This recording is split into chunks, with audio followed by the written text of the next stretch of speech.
તેલ સંકટ પર ડોનાલ્ડ ટ્રમ્પે નિવેદન આપ્યું છે। તેલના સપ્લાય પર અસર નહીં થવા દઈએ, તમામ દેશો તેલને લઈને પ્રતિબંધ હટાવી લે, હોર્મુઝમાં યુએસ સેના આપશે ટેન્કરને સુરક્ષા, તેવું ટ્રમ્પ તરફથી દાવો કરવામાં આવ્યો છે, કેમ કે વિશ્વભરમાં તેલ પહોંચાડાય છે હોર્મુઝ સ્ટ્રીટ તરફથી અને તે ઈરાને બંધ કરી દીધી છે। તેલની સપ્લાયની અસર નહીં થવા દઈએ, તમામ દેશ તેલને લઈને પ્રતિબંધ હટાવી લે, તેવું ટ્રમ્પ તરફથી કહેવામાં આવ્યું છે।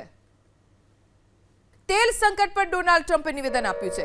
તેલના સપ્લાય પર અસર નહીં થવા દઈએ, તમામ દેશો તેલને લઈને પ્રતિબંધ હટાવી લે, હોર્મુઝમાં યુએસ સેના આપશે ટેન્કરને સુરક્ષા, તેવું ટ્રમ્પ તરફથી દાવો કરવામાં આવ્યો છે, કેમ કે વિશ્વભરમાં તેલ પહોંચાડાય છે હોર્મુઝ સ્ટ્રીટ તરફથી અને તે ઈરાને બંધ કરી દીધી છે। તેલની સપ્લાયની અસર